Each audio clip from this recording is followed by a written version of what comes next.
Welcome, everybody, to the He's on Fire podcast. This is sort of an after dark special. A post game after the Suns Spurs game. The Suns officially clinched the 4th seed. So we're going to be eyeballing who we're going to be facing in the first round. As of right now, it is Golden State. But, we'll see because there's still a handful of games left. But before we dive any further in, let's drop this real quick. He's on fire! Beautiful. So, on it, how you doing, dude? I'm doing great, man. I'm doing pretty well. I'm actually headed to Dallas on Thursday. I'm going to be there for the weekend. So I need anybody, you and anybody in the chat when they drop in here, to tell me what to tell Dallas Mavericks fans when I'm there, because I'm going to be rocking Suns gear the entire weekend. I'm there till Sunday. Already got one lined up is when they try to tell me about Game 7. I'm like, y'all hang that banner, man. Hang that banner. Yeah, man, I'm really enjoying the Dallas Maverick downfall, and it's more the Lucas Stan downfall for me. I've met Dallas Maverick fans; they're usually pretty cool, because they got the chip. They had Dirk, like they had excellence for about a decade and a half, and they got a really memorable championship out of it. But with this whole Luka thing recently, it's gotten out of control. So I'm happy to see everything that's going on. But before we get into the Suns and stuff, let's talk about Dallas real quick. What do you think the biggest issue is with them? Because when we finally did a pod after the deadline and stuff, all of us were basically saying, like, this doesn't really move the needle of them getting Kyrie. If not, it kind of made them a little bit worse, especially on the defensive end. And in the comments, we were kind of called crazy a little bit. But, I mean, fast forward to now, they went from 90% likelihood of making the playoffs to about, 10%? So, I mean, who knows? Yeah. I mean, look, like they traded away all the guys that helped them beat us last year, beat the best team in the NBA last year. They traded away all those guys. It all comes back to Luka. This whole thing, Luka is like, so if you never liked James Harden play and you were like a Mavericks fan, then how can you support Luka? Because it's literally the same thing, even worse. And it's really on Luka to figure out how he wants to play and who he can play with. And if this is his style, and this is how he's going to be, then he's just going to be a Dame Lillard. You know what I mean? Like, they're just going to always just kind of be exciting to watch. He's going to be exciting to watch, but they're never going to do anything.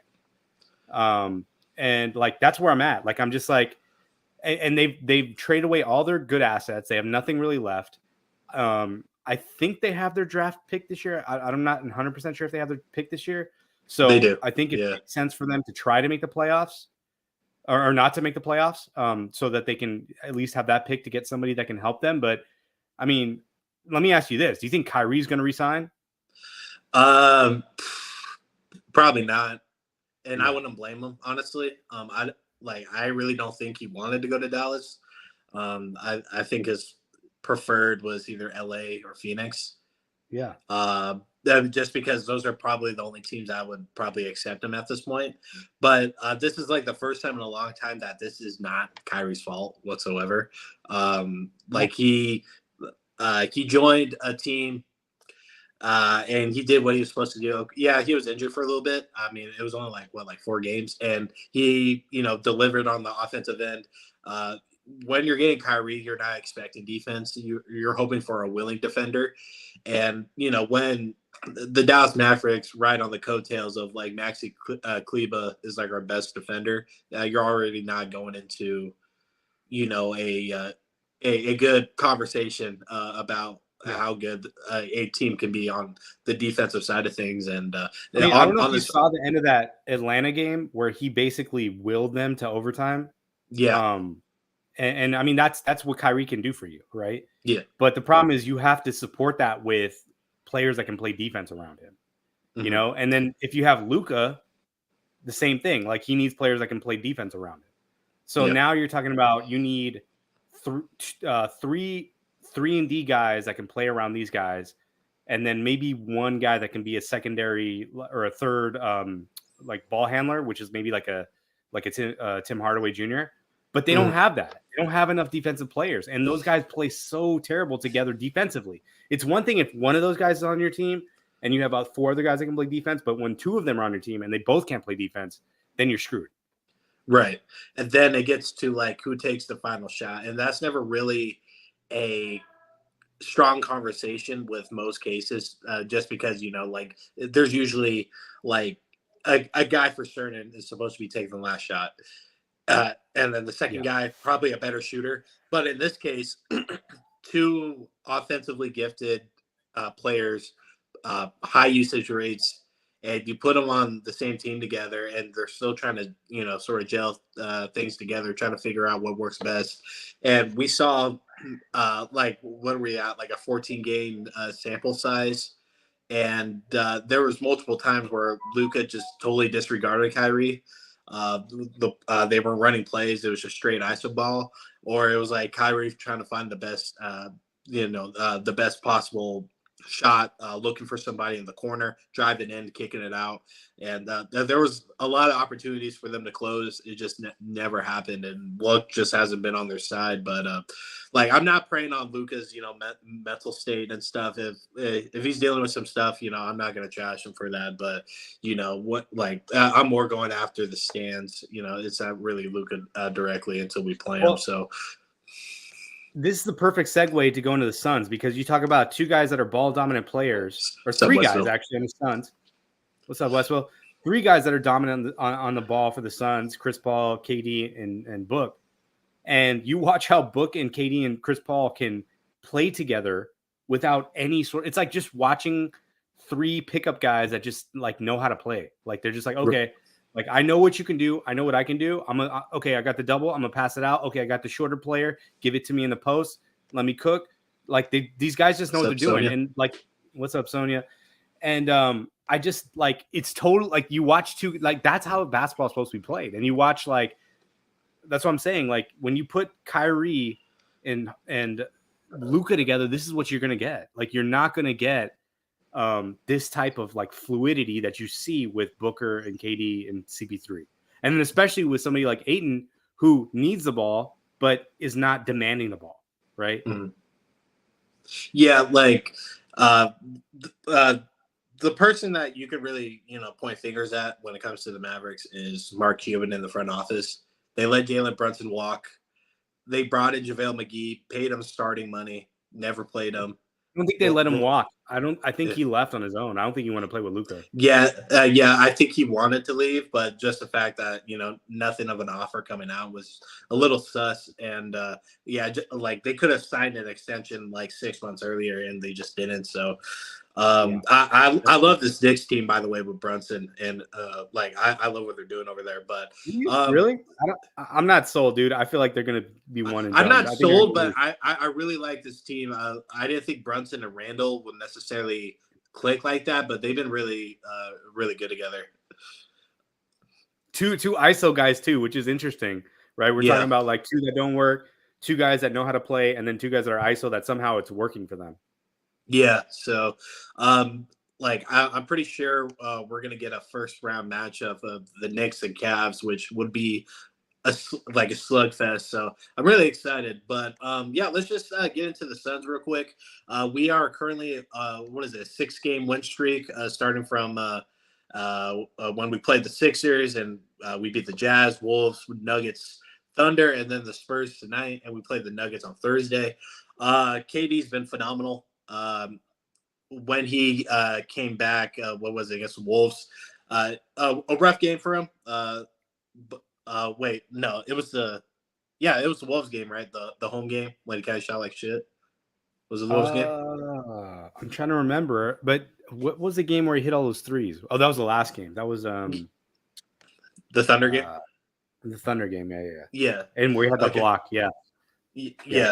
I think it was the Wolves game when he shot like shit. But minus that. That was a home game, right? That was a home game. It was a home game. Yeah, he was pressing, dude. He was trying to show out for the fans. Like even he talked about it. Booker talked about it. I think even DA was like in the after the game. He's just like, hey, don't tell KD, but I think he was pressing a little hard. You know what I mean? Like everybody kind of knew Yeah, he was trying to show off for the fans. So, which is good. Like that's a great sign that he wants to be there for the fans, the fan base, because yeah, he's kind of moved around a little bit as a player. He's sort of a vagabond, and we don't really know like what he actually loves other than basketball. Does he love the support of the fans? I don't know. But yeah, I think, KD overall, like even in this game, I saw him passing up a lot of shots to try to make opportunities for other guys. I think yeah. everybody's getting in that playoff mindset at this point, and especially Torrey Craig, which he needs to chill by the minute. Like he needs to chill out and just be like, bro, like he's getting hit too many times. Like we don't have to play that hard right now. Uh, But I love the intensity that he's showing. But I think like KD overall, like he's still. I think Monty too. They're trying to figure out like who's going to be our playoff players, and I don't think we know that. And I think that might be a good thing when we go into some playoff series where teams don't know because our team is so new. yeah. Yeah, like KD was passing up a lot of. I mean, it's been since he's come back a lot of shooting opportunities, but he's getting familiar with the offense, and I love it because he's finding KD in just some small pockets. Chris is finally looking like his old self. I'm knock on wood, but he's been phenomenal the last 3-4 games, and like tonight was kind of like the first night when we looked pretty fluid, like it was just like pass, swing it, and then we score, So it was very clean tonight. Yeah, we're playing a very depleted, Spurs team, but they have a lot of young talent.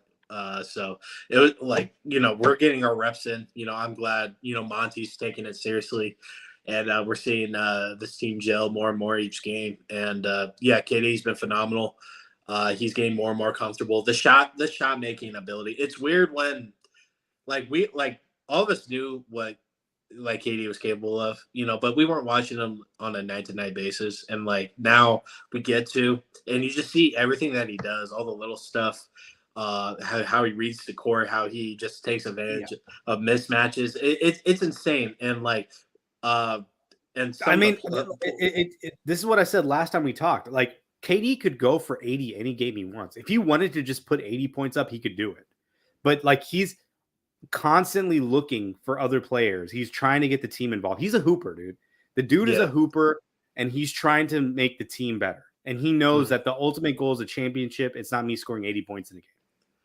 And I'm like you can draw a parallel to like the Warriors and stuff. Of course, we're not as fully loaded as the Warriors. I'm not necessarily comparing us to him, but like in a way, I am because of what his assignment is. It isn't like too KD dependent.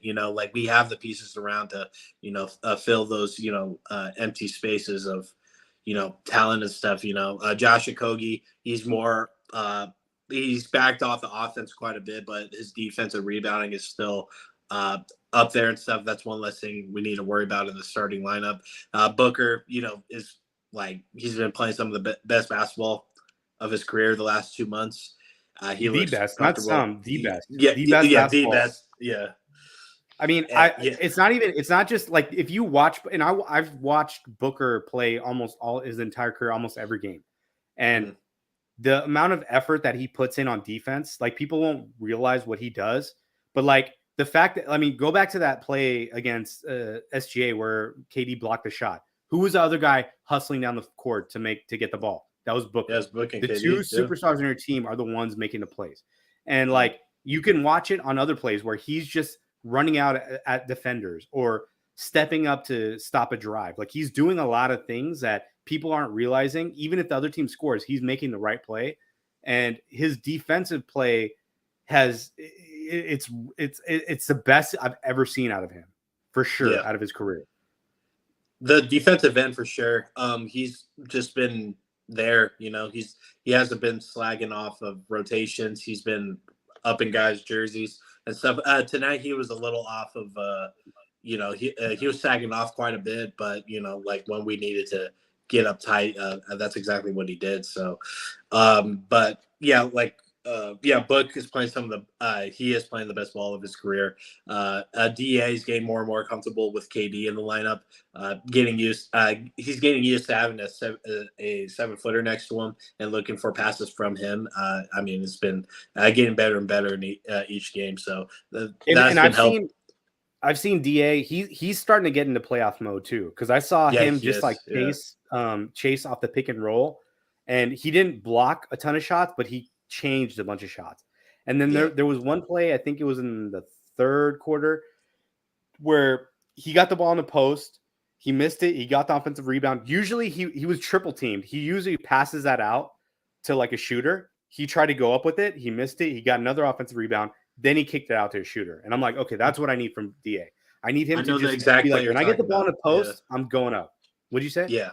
I know the exact play you're talking about. Like he went up, really contested, like 2 or 3 guys right there. He went up, he missed it, and then he kicked it out and stuff. It's just the fact that he went up because he got Yeah. that good look, and he got his offensive board, and he was just like, all right, I'm contested now, and he kicks it out. Usually, he bobbles the ball and it goes out. So yeah, he's making the right decisions now, and like the past like 10 games, he's been getting more and more into the playoff mode, and you couldn't ask for any more. But getting away from the starting five, the bench is still off and on. We're still trying to figure it out. I don't know why we're not playing Damian Lee. Uh, Jock has been DNP for like 4 games straight, but Biz has been So let playing me ask you actually a pretty question real good. quick before we get into it, because this is Yeah. going to determine how we talk about this. Campaign. So I had the game on. The first quarter was like casual, so I couldn't really watch it too much because my kids were around. Did Campaign play in this game? I didn't see him play. I was wondering that too. Okay. So we don't know if he's hurt or not, because I saw a lot of minutes from Shamit where I was like, honestly, I'd rather see Saban Lee. Honestly. Yeah. Yeah. If we're running point, it's Saban Lee or Cam, and I do not want to see Sham running the point. Absolutely not. And because the Spurs were picking us up full court and they're double teaming Booker in 3/4 away from the court. So I'm like, we need somebody with better decision making. Right. So I don't know, man. Like I saw that, so going to your point for the bench players, I think we know what we're getting from Mukogi. I think we know what we're getting from Biombo and Torrey Craig. I think we really need to see more confidence and rhythm from Campaign, Landry Shamet. We need to see minutes from Damian Lee, because I think he's going to make a difference for us at some point. Yeah. And Ish as well. Those guys need to matter. And I really want. I mean, if there's a game towards the end of the season where like Jock Landale can start, I'd like to see it. If things don't matter at that point and we could just play him against the Clippers or something, and that game doesn't matter, because I just love to see Jock Landale just get some run so that because I think at some point we may need him. Mm-hmm. And I think us facing Golden State in the first round, I think Jacques can actually kind of thrive in the bench unit in that series. As long as we handle business, when before the bench gets out there. But the bench was a little wonky tonight, but Campaign didn't play. I think it was just to get Sham a little more comfortable, because he was DMP'd for a few games, so I think it's for him to get into the rhythm of things. But Damian Lee. Oh, and Terrence Ross too. Terrence Ross is another guy I need to see. Yeah, I need to see him make some threes. Ross has been kind of like fading. Like he's been playing, but just the ball hasn't been swinging to him. But Ross is going to get his looks, and what he does, hopefully he gets his shots in and stuff. So I'm still not like, I still don't know what bench unit we're going to run. I know we're only going to go like 8 deep, but it's, Cam is Biz going to be the backup coming in? Biz is the backup center at this point. Like he's going to play. I think we are going to see 10 players play through at least the first round, if not the second round. Then I think the bench is going to tighten up to like 7 or 8 guys. Yeah. Because I could probably say strongly the 3 outside the starting 5 is Campaign, Biz, and Damian Lee. That's what I would do. But I'll like everybody else. whatever. But those would be the three that I would probably put in order. Yeah. I think it's going to be for 100% Biz. He's the backup center. I think Torrey Craig for Okogie. That's number Great. 2. Yeah. And then I don't think we have any other person other than Campaign to play a backup point guard. At least early in the, like if we go to like a really short rotation, I mean, you got to go Campaign because at least he's a little bit different in the way that he plays because he's just so herky jerky. He's a left-hander. He he can get to the rim. He can do the floater. He can draw some fouls. He can guard on a mismatch, like somebody like a Zion. Like he can do some things that can help you, but it's just a matter of like he's so inconsistent. He's become so inconsistent. It's so like weird to remember like that finals run and be like, that's the same guy. Like, how is that the same guy? Yeah. He just ended up being on people's, scouting reports and stuff. He was just free range from the bubble to the finals and stuff. Like people didn't know how to counter, a guy like Campaign just because of how much of a Crash Bandicoot he is. That's a great analogy right there. Yeah. Yeah. So, then the season after, the finals run and stuff, like he never really found his footing, but this season's been sort of off and on. But as long as we can get just good IQ basketball plays, not necessarily him scoring, him just finding the best opportunities, that's all I can ask for from him. I don't need him scoring, I really don't, but if he does, that's a plus 100%. But his defense has gotten better though, so as long as he can keep that up, I don't think who's the backup point for Golden State? Is it DiVincenzo? That's what I was thinking, but I think that's a great question. While you're looking that up, let's talk about this. So we're looking at the bench players. We know like we got 3 or 4 games left. We need to really find a way to get some of these guys rhythm, confidence going into the playoffs. At least, even if they're not going to play, they may get 3 or 4 minutes here and there in case there's foul trouble, something like that. Out of the guys that we have right now that aren't playing, so I'm talking about Damian Lee. Ish is really not playing. I mean, he's getting spot minutes here and there, but he's really filling in for Torrey Craig because Torrey Craig really needs to be wrapped up in plastic when he plays. Like he's getting fucked up every game. Yeah. Terrence Ross, because I don't know what that guy's, he came in on fire and now he's sort of dropped off. Who is the guy that you think we really need in these last few games to show us that they're ready for the playoffs? I think Terrence Ross, just because he still has a really good movement. He's getting more familiar with the defense. I just need him contesting and just staying in front of guys. Like I'm not expecting him to be this lockdown defender. I thought he was pretty good tonight. Oh yeah, he was fine. He just wasn't there offensively. He only got one shot, and he forced it. So, but I think Ross for sure, just because. We saw the 30 ball that he had the other night, and what was it against the Sixers?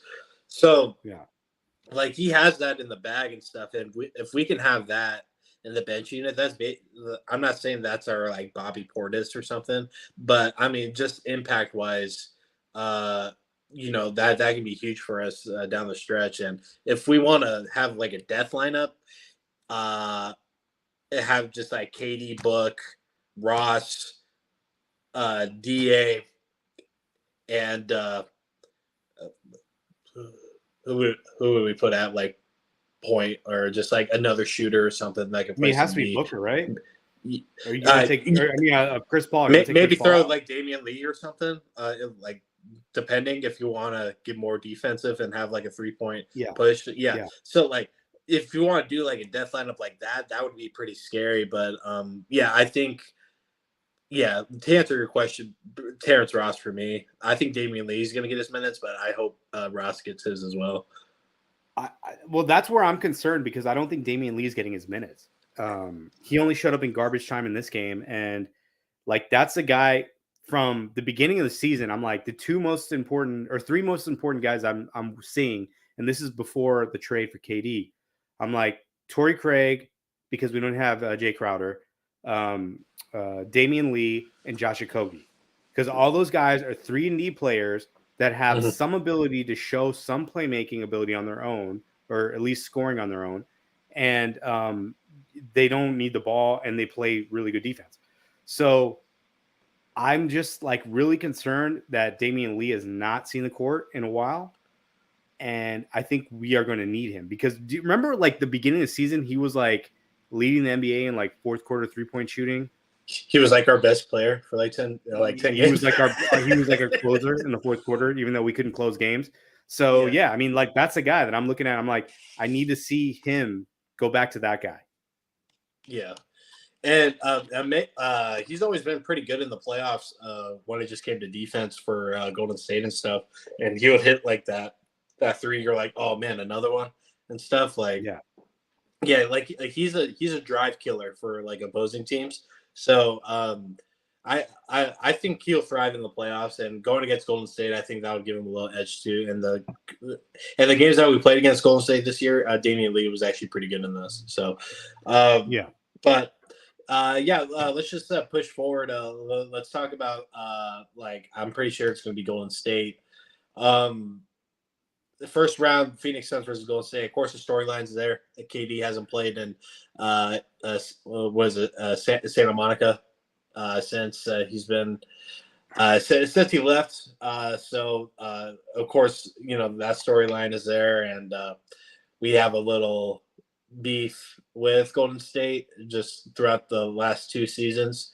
Clay doesn't like us so much, but going into this first round, do you have anything that sticks out? Are you worried?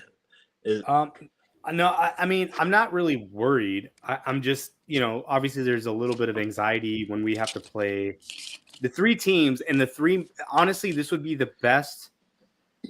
These 3 matchups would be the best, highest rated playoff series if we had to play the Warriors, the Clippers, or the Lakers.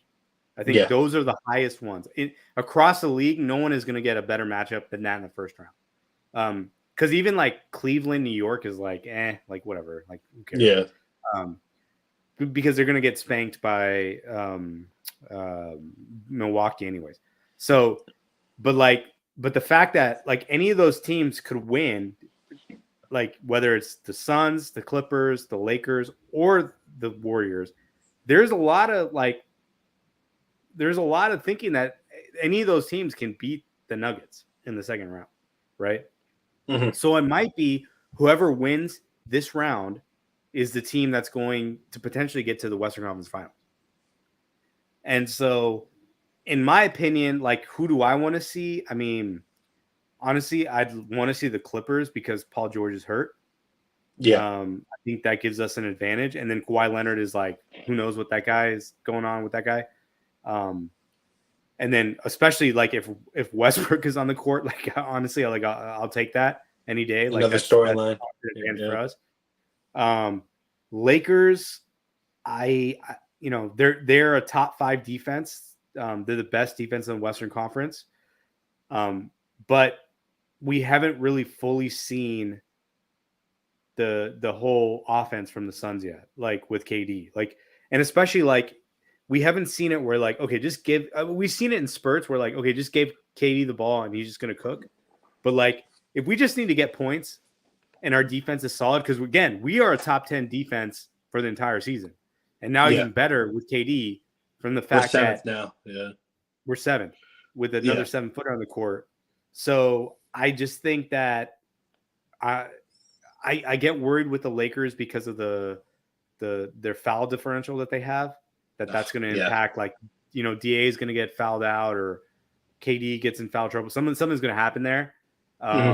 Warriors, I see it from like I think they're probably the easiest opponent, but they have the highest ceiling against us.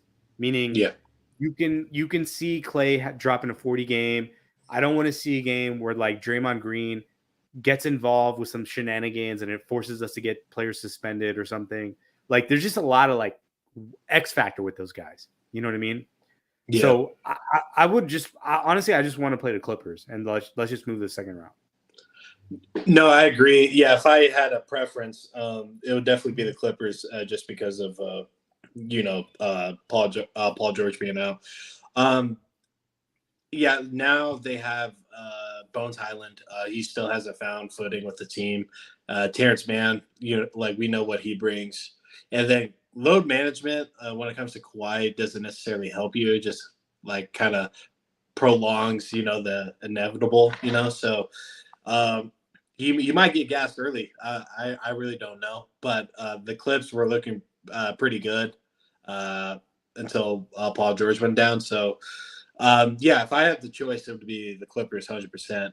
But with Golden State, them being as bad as they are on the road, all you got to do is take care of home.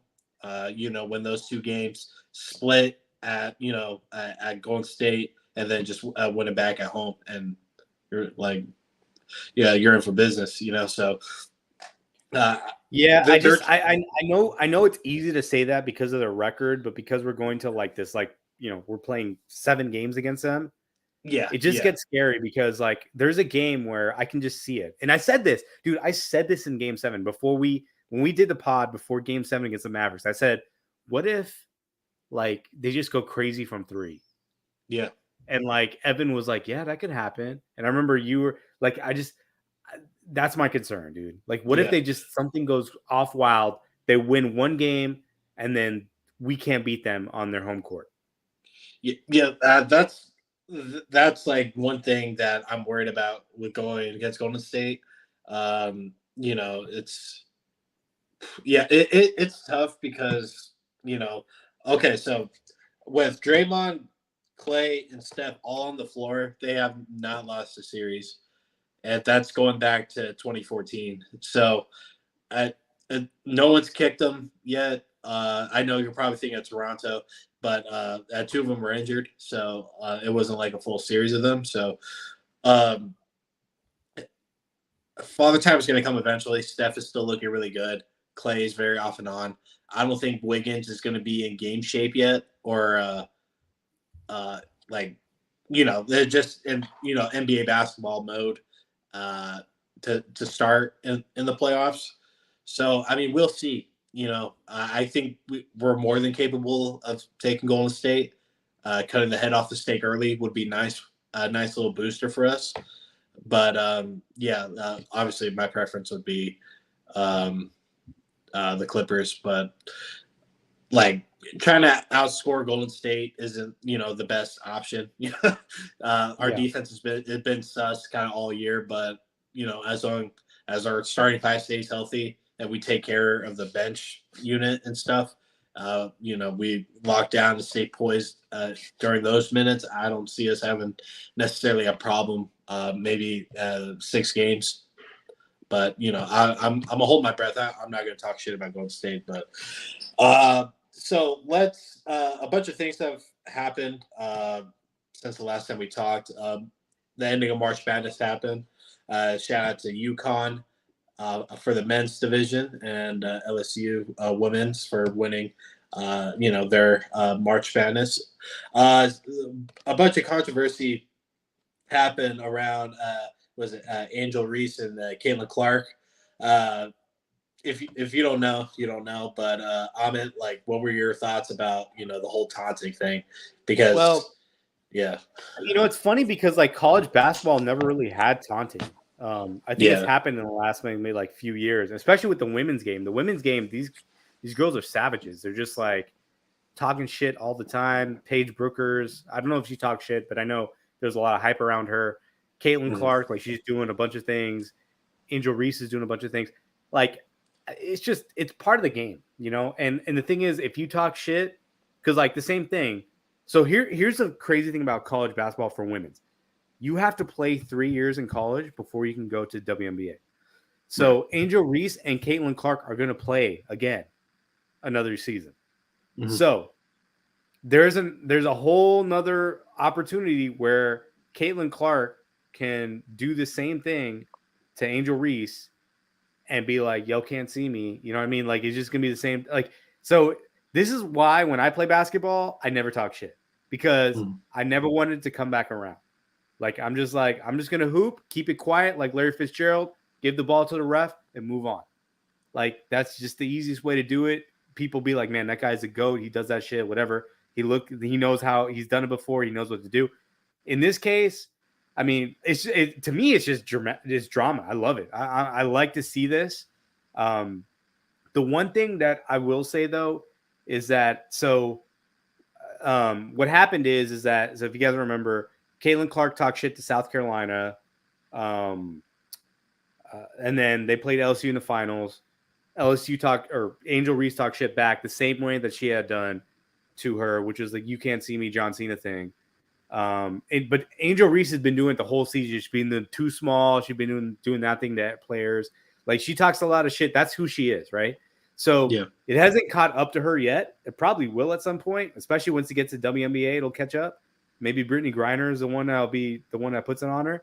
But like, you know, it's part of the game, and I just see it and I go, you know, like, it's blown out of proportion. And then so the point I was going to make, going back to that, so like Joe Biden, the first lady basically was like, "Well, we're going to invite," I don't know the exact words, I'm paraphrasing and I'm probably taking it out of context, but she was basically saying, "I'm going to invite Iowa, who lost, it's Caitlin Clark's team, to the White House with them." And everybody kind of looked at that like, why? Like, who does, like, the winners go and the losers don't go? So why are we doing this? My opinion is they're doing it because Caitlin Clark is such a star that they want to bring her there for the optics, especially because it's Iowa, and Iowa's important city in primaries, or important state in the primaries. So that's why they want to bring her there. But I'm just like, it's a bad look. The problem I have is then, like, Angel Reese is like, "Yo, I'm just going to go to the Bahamas. I'm not going to the White House." I don't think that's the right look you should take. I think you need to just kind of wait it out. Like, it happened today. Let's just talk about it later. Don't say you're going to do this or that. Let's just, like, figure out how it goes, because, like, it's like, it puts you in a controversial position to be like, "Well, now I'm not going to go because they're going," you know? But yeah, I mean, like, I love it, dude. I love shit talking. I love people when people talk shit to me when I'm hooping, because I never say shit. And then when I school them, I just look at them. And I wait. And so that's my approach. You know, a lot of people like to talk shit. What's your opinion? I'm definitely a guy that shit talks on the court. I only do it when I do something good. Like, I've always been a more defensive guy first. I'm like a better Dario Saric a little bit. I'm Dario with a shot and a better defender. So, like, when I block a shot, I'll be like, you know, "Get that shit out of here." Like, "Not today," regular stuff, But it's all part of the game. It's sports in general. I hate where the NBA and NFL have kind of gone into. Like, now these players can't, like, chirp back and forth with each other. I mean, that's what gets people glued to the television. These are like the alphas, especially in, like, women's sports too. Like, these are like the alphas. Like, they should be able to talk shit to each other, not necessarily to, like, the ref, like mother effing them and stuff, but not, like, to each other. It should be not frowned upon. But talking about this current situation, I I didn't understand why Angel Reese was offended when Caitlin Clark did it to South Carolina, and I did some digging, and Yeah. Like, yeah, what? Like, so why was she so mad? Like, I mean, that was the thing. It's just like, I guess I understand they're from the same conference, and it was a little disrespectful to just, like, step away from the free throw line when a player's at the 3-point line and just be like, "Whatever, shoot it." But I thought that's part of the game, though. Like, I right, don't know why you would personally get so upset about that, right? right, yeah, It wasn't like your team. If it was you, like, if I did that to you, I can understand. If I did that to somebody on your team, I can understand. But to not even be on the team, that's weird. Yeah. Yeah, so I did some digging, and it turns out one of Angel Reese's like childhood friends plays for South Carolina, and Okay. so that probably rubbed her off the wrong way or whatever. And maybe Okay. some girls were those girls were talking and like over the phone or something between Angel Reese and her, and maybe um, heard some of the stuff that Caitlin was saying or something. I'm just throwing something out, but there's the connection. So I didn't fully understand that. I wish Reese would have brought that up, but what Kayla did was like top of the third. She increased the lead to like 12, hit like a deep three towards her bench. You can't see me, sat down, whatever. But this Angel Reese thing, I got annoyed because like it was, she was basically kind of like chasing her and doing it, and like Kaylin wasn't like looking at her, Yeah. and yeah, and then she was kind of like forcing it and did the ring thing. Like again, I don't care about the celebrating and talking shit. I really don't. But there are two different like situations and stuff, and like the way that like Barstool was like cutting it up, like it was two different points of the game in two different games in like two different situations, and like that LSU team is really fucking good. I mean, they've won like close to double digits in like every game Yeah. that tournament. And same thing with UConn too, but there was a lot of money on LSU winning, and they were the favorites going into it, and I mean they showed. So, but these are two competitors at the end of the day, the best of the best in college.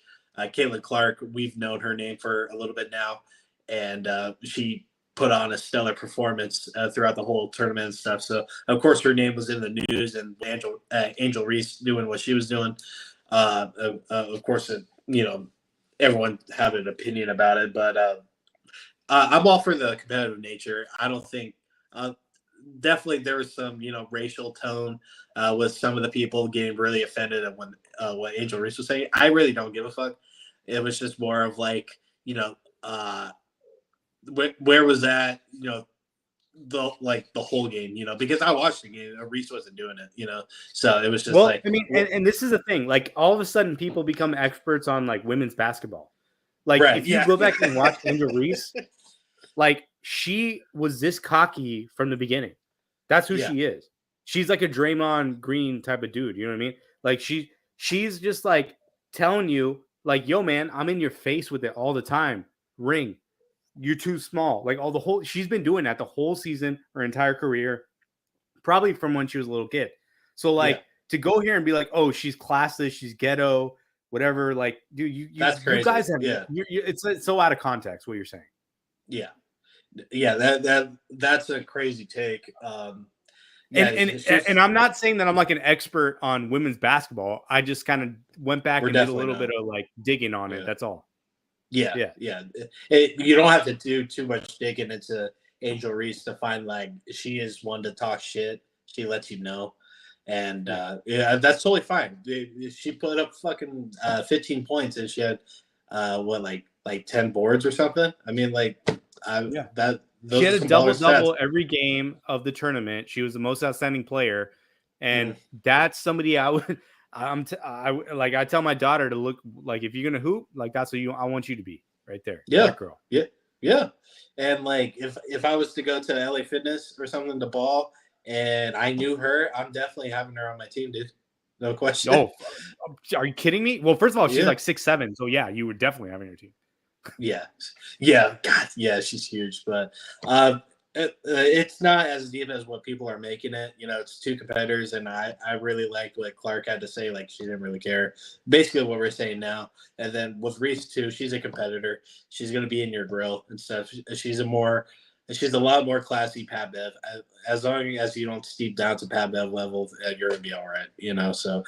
Um, Go next topic. We'll get into some after dark stuff. Yeah. I cranked through Last of Us in real time. I know you finished up recently. What were your thoughts about Last of Us before I go Yeah. on my rant? I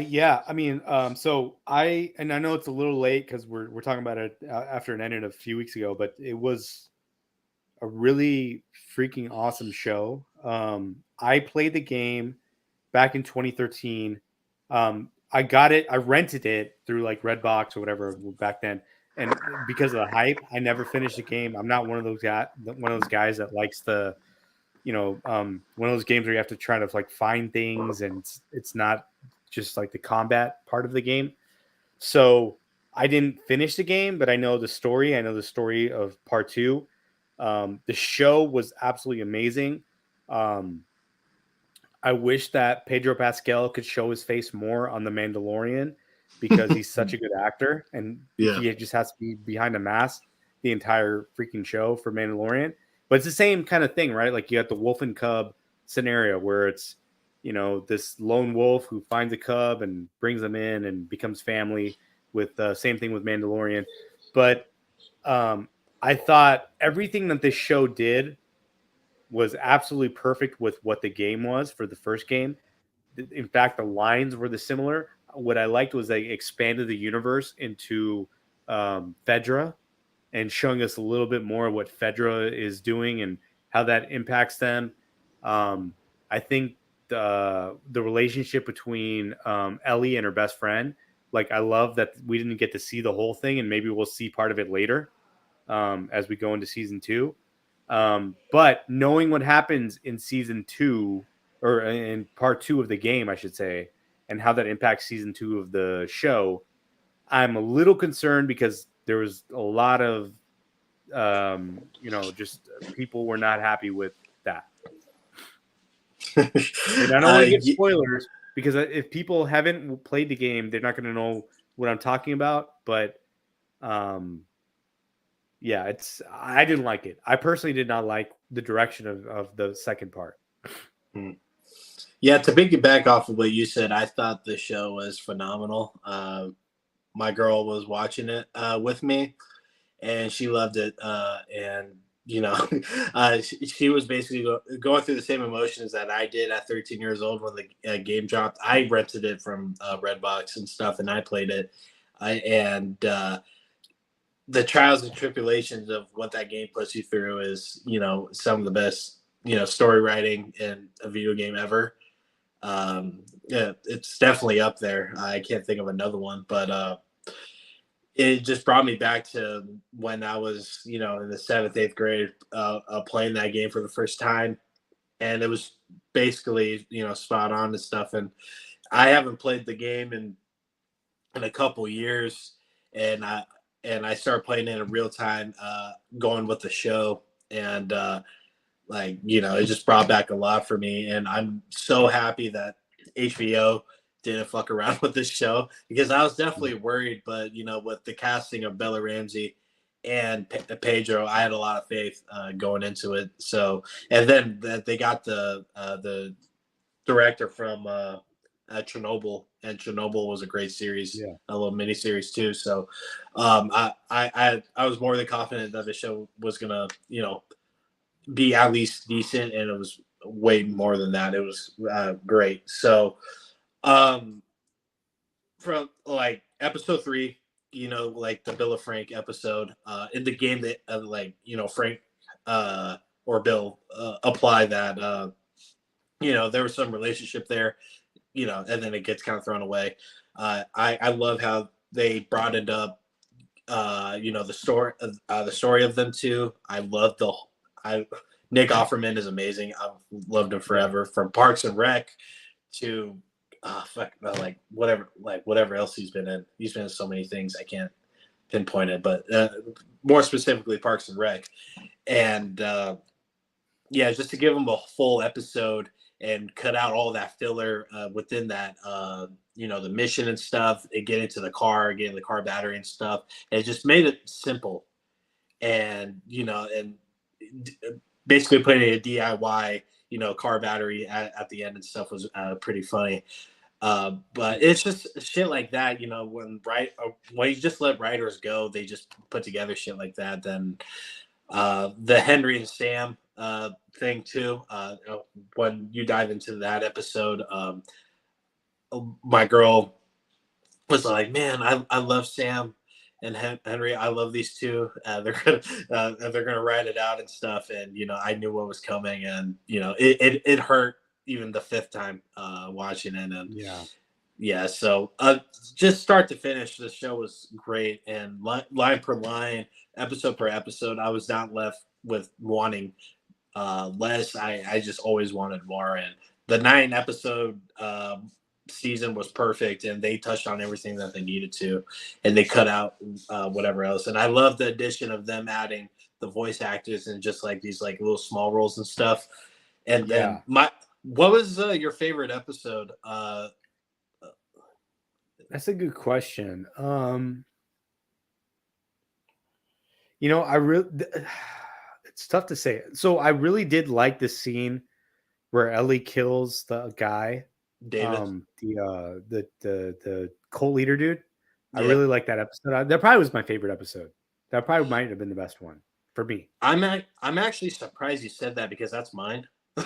Yeah. That the whole David episode was insane. Because did you play the mission in the game? I didn't get that far. I only got up until okay. I got to the Henry Sam stuff, and I'm like, yo, man, this is too fucked up. Like, I cannot keep doing this. This is messed up. Yeah. Yeah. But yeah, dude, they made David so creepy in this show, and I thought he was creepy in the game. I mean, he is, but God, dude, they made him so creepy in the show, and then they added like the little touch of like, oh, he was a teacher before all this happened, so that just made it a lot worse. Yeah, that's the kind of stuff. Like anytime I'm in anywhere where like anybody's around my kids, I'm like, why do you work here? Like, especially when it's a man, I'm like, why do you work here? It's weird. Yeah. Why is there a dude working here? Because I do have some like adult caretakers at my daughter's daycare, and they're actually really good. They're student, they're getting their graduate degrees and stuff. They're really good kids. But I just question it, because I'm just like, why are you here? It's just weird. Yeah. It's just like like why would you be here? So I just watch them. I just watch them a little bit closer than other teachers. Yeah, I mean, you have to. Now I have a daughter, so like, now my fucking senses are just like, so but yeah, so yeah, the storytelling in this, like the game gave HBO like just do it like this, and they did it. So but yeah, going into season 2, it's a long fucking game. It's a long game. There's 2 perspectives. There's a lot of controversial stuff in it. I don't know exactly how they're going to do it. I hope they split it up. I hope they, mess with the timeline a bit between the 2 perspectives, and, they put together a nice cohesive, season. Of course, that's what you want, but a lot of people didn't like the second game. I'm not in that camp. I actually love the second game. But I know you had your thoughts about it. I know you dabbled in it a bit. Yeah, and I know the story. So I know the story, what happens in the game. I didn't play the second game, but I know the entire thematic like story of everything that happens. And I don't want to spoil it for anybody that hasn't played the game, that's going to watch the second season, that loved the first season. I think that there's some deaths that happen. And it, like what you're saying, JJ, is like if they tell the story in the right way, like you can do it without having it impact what happens over the course of an entire season, because you can just drop it at the end somehow if you do flashbacks and split the story and the whole thing. But if we could go in a whole nother direction, like let's just say, forget the second season, what else could we do, right? I would love to see just a revenge tour of Ellie and Joel and Tommy just going back and just fucking everybody up. With everything that happened to Charlene. Like, maybe we just go back to the East Coast somehow. Maybe they can find a way to go back there. Right? Because Now we're at a point in the story, spoiler, in the story where they're like, okay, well, Ellie is a cure, but we got to hide. Maybe not go west. Let's go back east. Mhm. Maybe that's a story. I don't know. But Yeah, the fact that yeah. they kept everything so close to the story in the first season, that's why I'm worried. If they do it again, I don't think people are going to enjoy it. Mhm. And that's actually a good idea. If they're going to split in two parts, maybe put some like filler in the beginning of the second season with just some like little adventures and stuff, and then rally into like the second game and stuff, and just kind of keep that timeline going. That is an interesting one, because the guy that played Tommy uh, in the show, great. I wanted to see more of him. That would be really cool to see those three at least do just be like in the first like two episodes of the next season or something, like doing something. But that's an interesting thought. I'm gonna sit on that a little bit. But yeah, the show was great. I know you're watching Mandalorian. I'm watching Game of Thrones. I'm gonna get into Mandalorian right as soon as I finish Game of Thrones. That's literally next on my list. But talk to me about Mandalorian, man.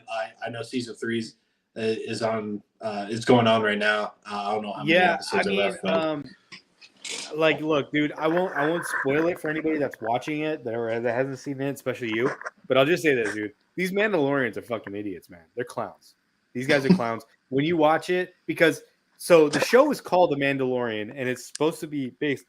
You think it's based on the Pedro Pascal character, and it opens up this whole new world because there's all these other Mandalorians that they've introduced into this third season. In fact, they've introduced them kind of a little bit here and there through second season or whatever. But like the more you go into it, you're like these guys cannot, like, how are they still alive? Like they don't have no idea what they're doing. And if you go back and watch Clone Wars and Rebels, you're like, the Mandalorians got destroyed by everybody. Like they got fucking annihilated. So like the fact that they're out here still doing the same stupid shit is just like, come on, man. Like y'all need to grow up. Like just break your stupid creed, do something smart. Um, hey, maybe like the guy that has like the baby that has like the force powers and is a Mandalorian, maybe that guy should lead you. I don't know. Like figure something out. So but I trust me, I love the show. It's going to intersect with the Ahsoka show that's coming up. Um, all like basically like Dave Filoni and John Favreau has created like this Mandoverse, which ties into like Clone Wars and Rebels, and all those characters that were cartoon characters are now becoming live action characters. Like all of them, they're going to be live action.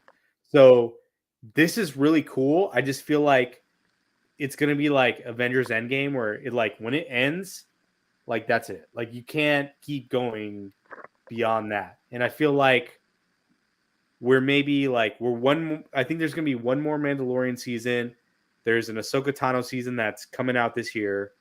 There's a Skeleton Crew season that's coming out this year. They haven't made announcements for a second Boba Fett season, but I think Boba Fett's going to be involved in the show.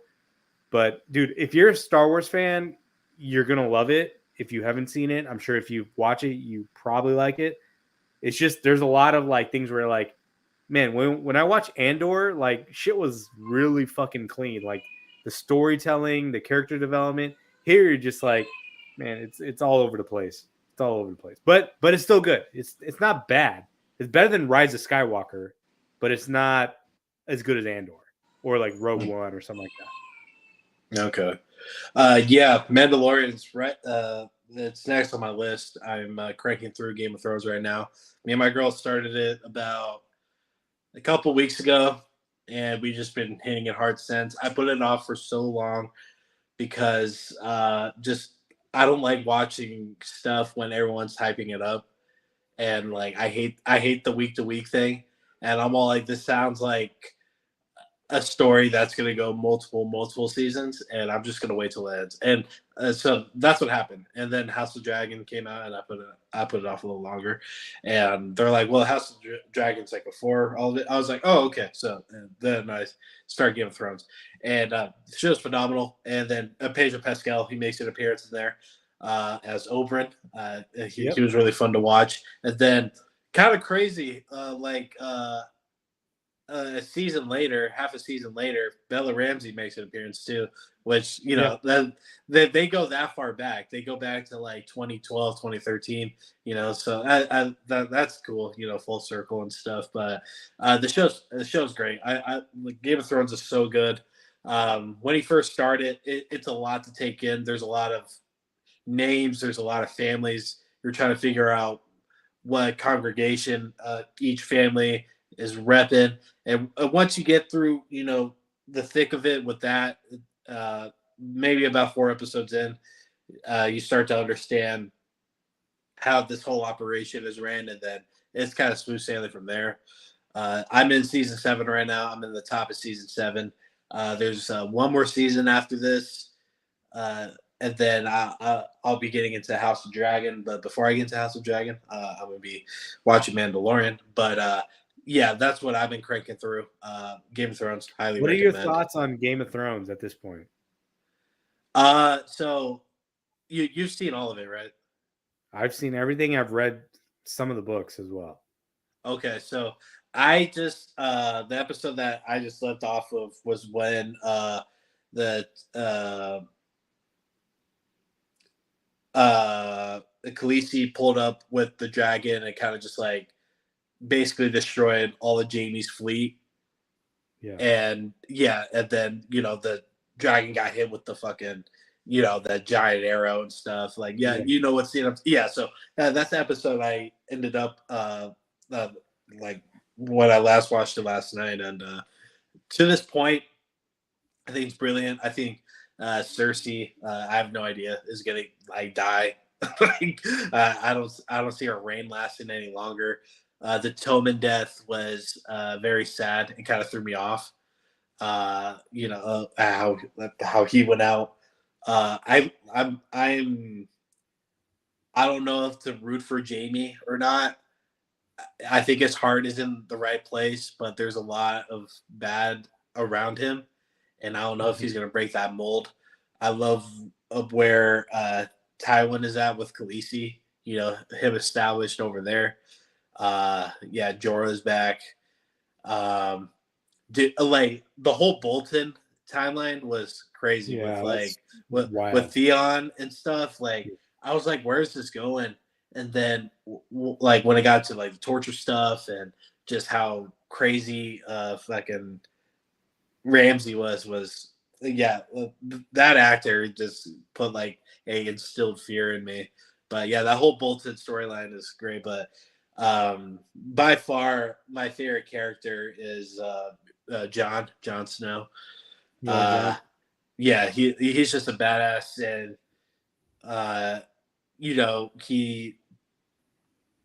he's just like just intellectually he's just up here above everybody. And now I'm at the point, spoiler alert, when him and Khaleesi are like in cahoots now, and I'm at the point of the show where everybody's kind of intertwined now. That like the whole Stark family is back at Castle Black, chilling and shit. Like Bran is weird. I hate the Bran storyline, by the way. I can give a fuck about it, but I honestly don't care. The Third Eye Raven shit is so annoying. Well, dude. Okay, so you've heard me say this already multiple times. The Phoenix Suns, like the last 3 seasons, have been the Game of Thrones. And then Game 7 was season 8 of Game of Thrones. All right. Okay. Where it's just like, wow, like we went from like 8-0 in a bubble. We got this thing. Andrew Lee's is going to get tattooed on his face. Fucking all of a sudden Chris Paul's here. We're balling out to like what happened in Game 7. That is the feeling you're going to get. I'm sorry to tell you this. This is what's going to happen. Maybe it's different for you. I think most people just like the way seasons 1 through 4 are so developed, and the characters take this long journey, and they're in these random pairs. They get separated, they come back together, and and the story just is this big tapestry of all these different activities, of all these different families and wars and like just controversies going on. And when it gets to like season 7, you're like, okay, okay, like season 7, all right, it's kind of rushing, things are moving really quick, but maybe if like the payoff is good. But then when you go to season 8, you're like, okay, and that's why I'm bringing up Bran Stark, because you'll see. Yeah. Anyways. Okay. Yeah, like I know Bran is like with he foresees things. I know it's like a whole metaphorical thing, but I'm still trying to get into like the Night King thing and the whole White Walker shit. I dig that, but the whole Bran thing is really fucking annoying. Like from start to where I'm at with Bran now, I can't stand it. Like 9 people have died next to him, just carrying his ass around. If he just wasn't such a curious, a curious Carl climbing up that fucking tower and seeing what he wasn't supposed to. If he would have just got daggered, I would have been just fine, But you know what? Like one of my favorite episodes was the Hodor episode. Yeah. That was like one of the best last episodes. Stand? Yeah. Like that one. Yeah. Like, that was another thing too, because like Bran, not to be long-winded here, but like Bran got into Hodor's thing to like, exit, and then like forcefully kept Hodor there so they can split. And I'm like, that's fucked up.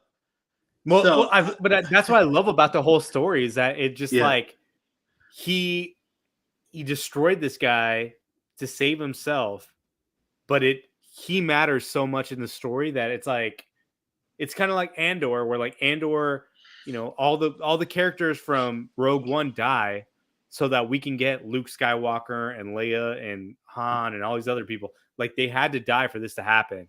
It was like the same thing. I was just like, I don't know. I liked it. I really loved it. I think I'm just not at the point yet that I don't see why it matters. I think that's why I don't give a fuck about it yet. But we'll see, because you're saying that season 8, like Bran's thing kind of enlightens it quite a bit.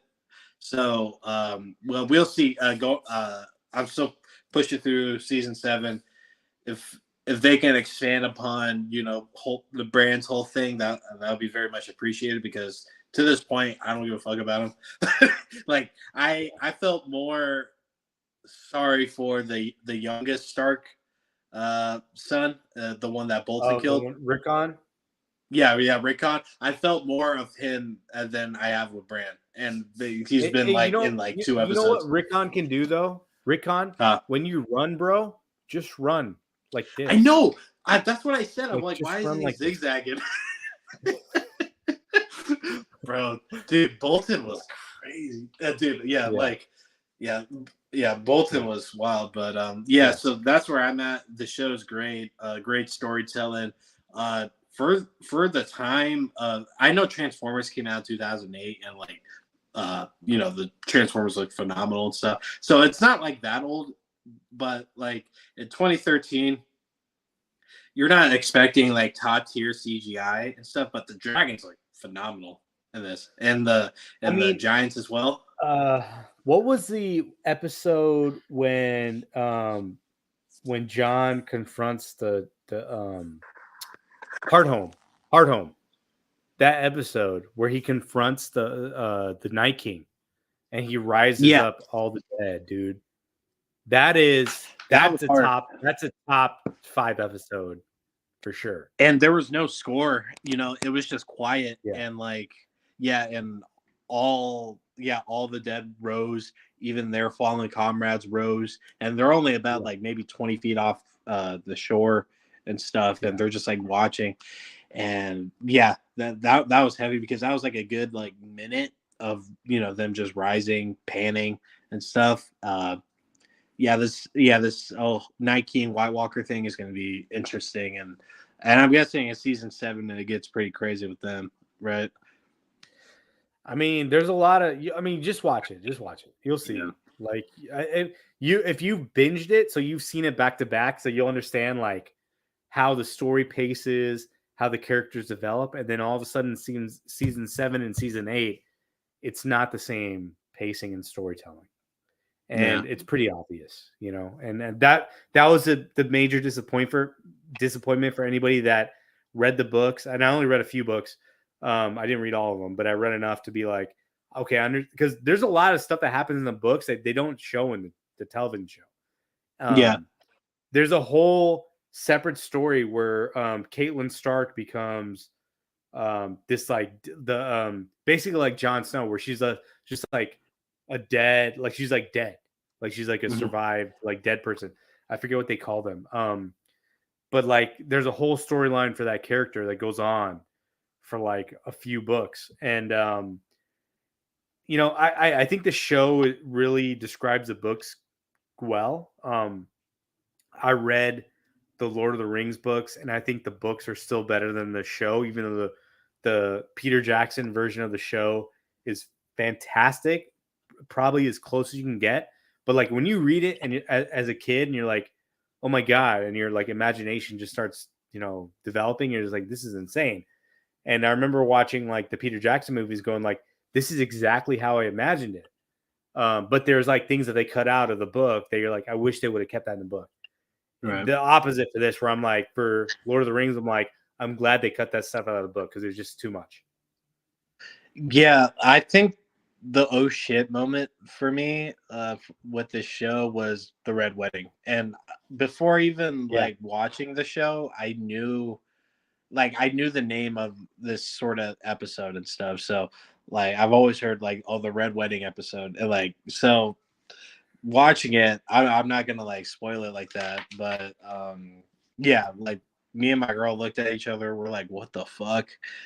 And that was a very, very hard scene to watch, but execution wise. So I can only imagine how in depth, the books go. I mean, the books are always more in depth, but uh, if it's anything like the show, I mean, well, it's worth a read. But yeah. So I'll keep y'all updated on my Twitter about my progression at Game of Thrones. But have you watched anything else? I saw John Wick 4 like a week ago. Amazing, by the way. But have you seen anything recently? Dude, I don't know. I haven't seen any movies in the theater. I did watch. What did I watch recently? I can't remember. I saw some on Netflix or Prime or whatever. It doesn't matter. If I can't remember it, then it wasn't that great. Oh, okay. Good point. But yeah, so I'll let you know when I get to Mandalorian, and so you can talk me through it because just me with Star Wars stuff, I just can't, like get into it like that. But I loved Rogue One. I thought Lando was pretty good. I watched episode 1 of Rise of Skywalker. I thought it was pretty cool. I just never went back to it. And even non-Star Wars watchers that I know, they said Mandalorian's really good. So I have a lot of hope that it is going to be good. And I love Pedro Pascal. So, I think that'll just keep me in alone. So, yeah, I'll let you know. But anything else you wanted to dabble in before we get out of here? Yeah, as we're getting out, I'll just say this thing. I know it's been a while since we talked about the Suns. You guys can see the Al McCoy sticker or Aru? poster I got here. Shots to Chris Putty, my homie from high school, since I've known for like a long time. He picked this up for me over the summer last year. He gave it to me. I forgot I had it, but then I was watching the Suns game in the second quarter. Al McCoy took over, and I don't. It just got me emotional, just like because Al McCoy is the reason that one of the reasons that I'm a huge Suns fan is just when I was a kid, my parents didn't have cable, like they just wouldn't pay for that, and so I had to listen to all the Suns games on the radio, and Al McCoy did such a good job describing what was happening in the game. And he would just make you feel like it. And I remember in my room, I'd have a little basketball hoop like on my door, and I would just like try to imitate like what was going on in the game. I was probably like, like 9 years old, 10 years old or whatever. And it was just it was so crazy because I was trying to explain it to my son. I'm like, this is the guy that got me into Suns, just not even watching it, just knowing what they are, hearing it. And he's like, what'd they say? And I'm like, he'd say it's a wham bam slam, Shazam when they made a three, all the different little like Al McCoy things. And I was starting to get emotional about it. And I was just like, man, I hope my son can connect with somebody in the same way, because like Al McCoy is a big part of the Suns for me. Like he's a huge part of the Suns for me. If Al McCoy wasn't there for 51 years and he left and became, the Portland Trail Blazers announcer or somewhere else, like, or even in that period, like something else happened, like that might change my fanhood. So I'm hanging this up in tribute to the great Al McCoy. And I just wanted to appreciate him. For the folks that are younger that may not know who he is, dude, he is one of the greatest NBA announcers of all time, probably second behind Chick Hearn, in my opinion, the greatest. But you should go back and listen to the little catchphrases, the way that he would call the games. He's not as sharp as he used to be when he was back then, but he's still really good and he's still really thoughtful.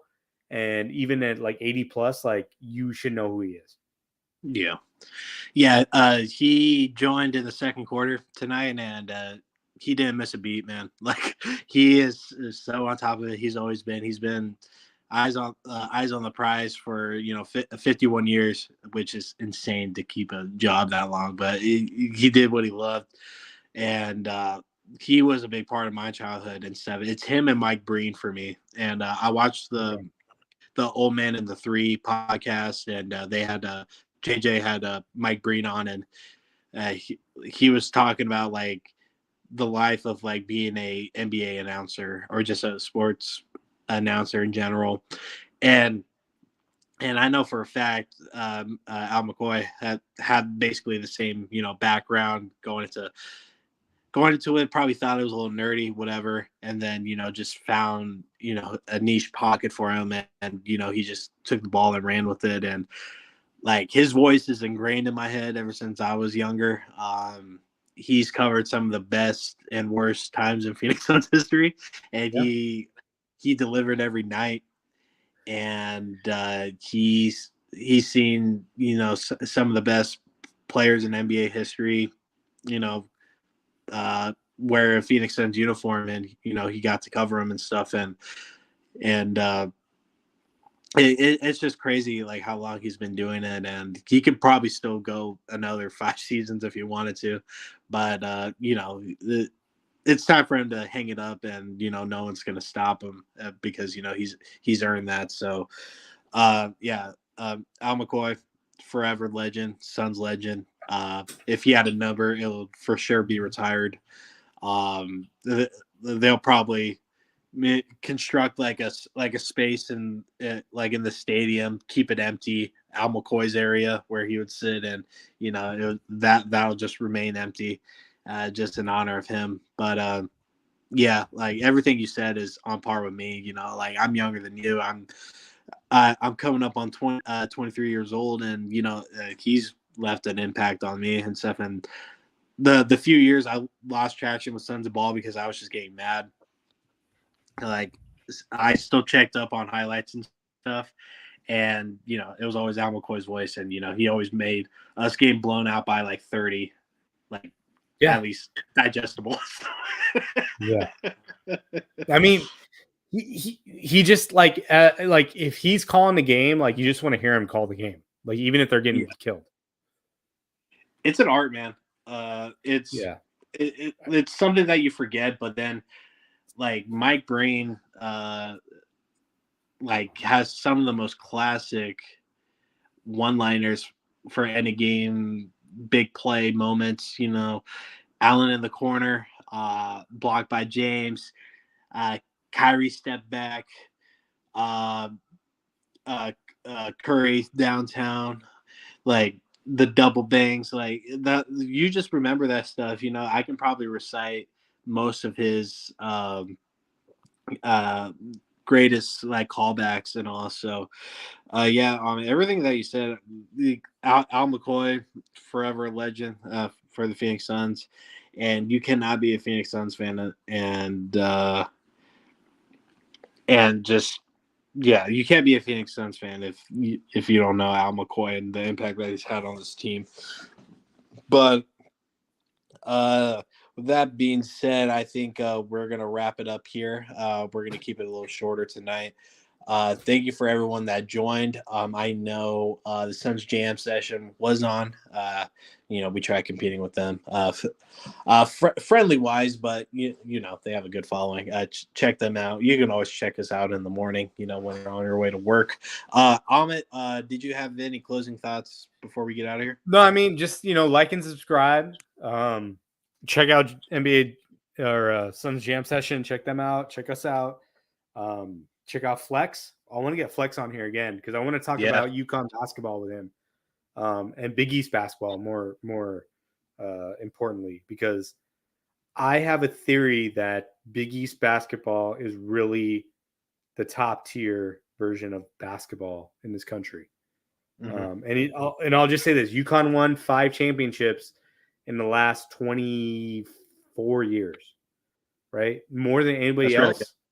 Really yeah. And I want to talk to Flex about that. Let's get Flex on to talk about that. Yeah, I wanted to reach out to him and Dan about doing like a just ball podcast, and we just nostalgic shit, fucking comparisons, hot takes. I wanted to do all that, and he mentioned the summer, so I don't know when we could. But I'll reach out to him, and maybe we can do a coast to coast. He's on fire sort of thing. Maybe we can even get the Suns jam session guys in, and we can just talk ball. And I think that would be really dope. But yeah, closing thoughts for me. Phoenix Suns. I hope we just plow through the playoffs. I really do. But again, to expect a championship from if you expect Kevin Durant just to bring everything together, this shit takes time. We bought ourselves like a 2-3 year window with this guy, so of course I'm hoping for the best with this team. I'm just I'm not gonna talk shit. Wherever the chips lie, we're just gonna have to deal with it. So, but I'm loving where this team is progressing. We got healthy and right at the best time you possibly could, and we're getting the reps in, we're getting the games in, and we officially got that 4 seed locked in. So now we can sort of start resting guys a little bit, and just keep pushing forward. Cardinals are a shit show. I don't even really want to talk about them. I don't think Bidwell is going to sell the team, but yeah, besides that, I think that will conclude this episode 90. We're only a couple subs away from being at 300 subscribers. We probably would have hit sooner if we were more consistent. But well, we have kids and shit. You can't kill us for that. But yeah, like and subscribe, like what Ahmed said. We're going to try to do this every Tuesday. And yeah, if y'all have any questions, just tweet at us, and we'll answer them and stuff, or leave it in the YouTube comments and stuff. But Amit, it was great talking to you again. Glad you were able to get on. Evan, really wanted to get on tonight, but it didn't happen. Things happen, but as long as we have 2 people going. But yeah, that'll conclude this. Amit, thank you for coming on. We'll stay in touch. And go Suns, man. Peace out, guys. Peace out.